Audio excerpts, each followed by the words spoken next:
Om Swastiastu. Selamat pagi anak-anak. Bagaimana kabar hari ini? Tentunya sehat-sehat.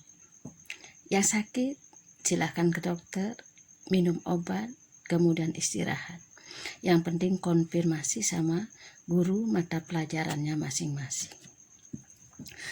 Kali ini akan Ibu lanjutkan pelajaran minggu lalu, yaitu bab 1 tentang dinamika perwujudan Pancasila sebagai dasar negara dan pandangan hidup bangsa.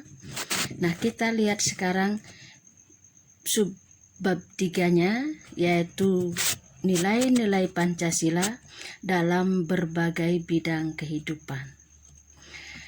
Nah, Ibu harapkan setelah pelajaran ini selesai nantinya, ya anak-anak nantinya bisa menguraikan nilai-nilai Pancasila dalam berbagai kehidupan.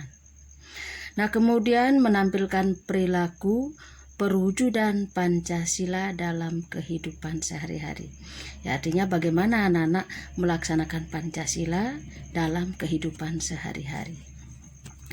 Nah, kemudian kita mulai saja materi kita hari ini, yaitu perwujudan nilai Pancasila dalam berbagai bidang kehidupan.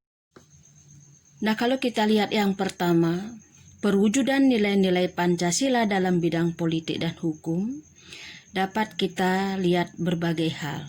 Yang pertama adalah lembaga-lembaga negara. Yang kedua adalah hukum. Yang ketiga adalah demokrasi Pancasila atau sistem demokrasi Pancasila. Nah, kita lihat sekarang yang pertama adalah lembaga negara. Perwujudan nilai Pancasila, nah dilihat pada perkembangan kebutuhan masyarakat dan negara mengenai lembaga negara. Lembaga ini harus sesuai dengan sistem pemerintahan yang berdasarkan nilai-nilai Pancasila. Nah, kalau kita lihat lembaga-lembaga negara, di Indonesia ini kita mengenal 3 lembaga negara. Yang pertama adalah legislatif, yang kedua adalah eksekutif, kemudian yang ketiga adalah yudikatif. Nah, kalau kita lihat lembaga legislatif ini, nah itu adalah MPR, DPR, DPD. Nah, kemudian eksekutif adalah presiden bersama wakil menteri-menteri negara. Nah, kemudian sebagai badan yudikatif adalah MA, MK, dan KY. Nah, sehingga kalau kita lihat dari perkembangan lembaga-lembaga negara tersebut bisa melaksanakan sesuai dengan fungsinya dan sesuai dengan nilai-nilai Pancasila. Nah, kemudian perwujudan nilai Pancasila dapat dilihat pada sistem hukum nasional yang berdasarkan Pancasila sebagai sumber dari segala sumber hukum. Nah, hendaknya semua peraturan atau perundang-undangan yang berlaku di Indonesia tidak boleh atau sesuai dengan nilai-nilai Pancasila. Nah, ini tidak boleh bertentangan dengan nilai-nilai Pancasila. Nah, kemudian yang ketiga adalah perwujudan Pancasila dapat dilihat pada demokrasi Pancasila yang mengutamakan musyawarah untuk mufakat. Nah, kalau kita lihat musyawarah itu dapat diartikan sebagai upaya bersama untuk mencari pemecahan suatu masalah. Nah, kalau kita lihat musyawarah ini, di mana-mana biasanya dilaksanakan musyawarah. Nah, kalau kita memutuskan sesuatu hal, ya biasanya diutamakanlah musyawarah untuk mencapai mufakat. Nah, kemudian kalau kita lihat pelaksanaan sistem demokrasi lagi, nah di Indonesia ini misalkan pemilu, pilkada. Nah, kalau kita lihat pemilu dan pilkada ini, asas yang dipergunakan adalah asas jurdil dan luber. Jurdil itu adalah jujur dan adil, kemudian luber itu langsung, umum, bebas, dan rahasia. Sistem pemilu dengan asas jurdil dan luber ini, nah sudah menandakan bahwa perwujudan nilai-nilai Pancasila dalam bidang sesuai dengan demokrasi Pancasila ini sudah dilaksanakan. Nah, itu sudah sesuai dengan nilai-nilai Pancasila. Sekarang yang kedua adalah bidang ekonomi. Berbagai wujud sistem ekonomi, baik yang sudah ada dalam masyarakat Indonesia maupun sebagai bentuk pengaruh asing, nah ini dapat dikembangkan selama sesuai dengan nilai-nilai Pancasila. Nah, artinya kita tidak bisa menutup sama sekali pengaruh dari luar atau asing tersebut. Nah, dalam masyarakat saat ini sudah banyak kita kenal, misalkan adanya bank, supermarket, mall, bursa saham, perusahaan dan sebagainya. Semua lembaga perekonomian tersebut dapat kita terima selama sesuai dengan nilai-nilai Pancasila. Artinya juga tidak boleh bertentangan dengan nilai-nilai Pancasila. Nah, yang ketiga adalah perwujudan nilai-nilai Pancasila dalam bidang sosial budaya.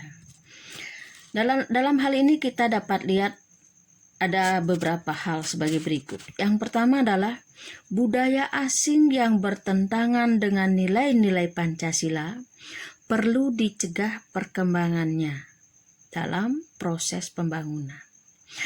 Nah, artinya kita memang tidak menutup kemungkinan atau tidak menutup pengaruh asing atau luar itu ke dalam negeri kita.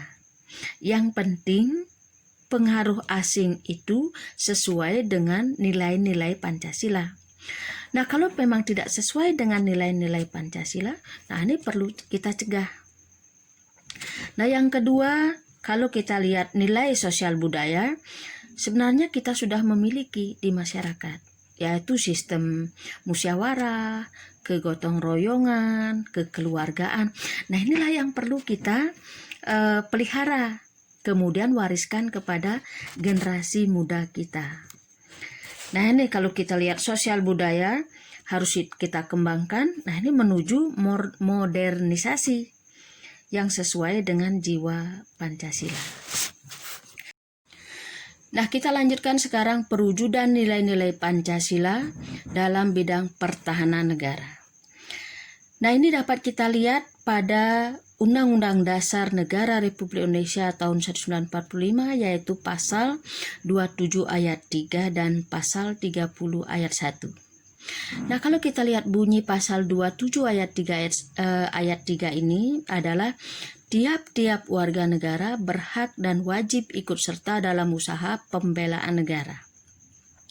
Nah, kemudian pasal 30 ayat 1, tiap-tiap warga negara berhak dan wajib ikut serta dalam usaha pertahanan dan keamanan negara. Nah, kalau kita lihat dua pasal ini, nah di sana untuk pembelaan negara dan pertahanan negara bukan saja tugas TNI atau Polri, tetapi ini juga merupakan tugas dan kewajiban seluruh warga negara Indonesia. Nah, kalau kita lihat seluruh warga negara Indonesia ini sesuai dengan posisi dan fungsinya. Nah, itu kalau kita lihat di Indonesia ini kan sudah ada ya. Nah, kalau kita lihat yang sudah berpartisipasi dalam bidang pertahanan negara ini, misalkan kita lihat Ronda Malam misalkan, atau Siskamlingnya, Sistem Pertahanan dan Keamanan Lingkungan. Nah, ini sudah berpartisipasi dalam pertahanan keamanan. Nah, kalau kita lihat sekarang akhir ini juga Pecalang, kemudian Hansip, nah itu sangat luar biasa partisipasinya dalam bidang pertahanan negara ini. Nah, inilah yang menunjukkan bahwa dalam bidang pertahanan negara masyarakat sudah berpartisipasi sesuai dengan fungsinya atau posisinya masing-masing. Nah, kemudian sekarang bagaimana dengan anak-anak di sekolah? Apakah sudah anak-anak berpartisipasi dalam bidang pertahanan negara? Nah, yang jelas, kalau anak-anak sudah mematuhi tata tertib sekolah, kemudian tidak melanggar hukum, tidak melanggar peraturan perundang-undangan, nah ini anak-anak sudah dikatakan ikut serta dalam upaya pembelaan negara. usaha dalam pembelaan negara dan pertahanan negara. Ya, bagaimana dengan anak-anak?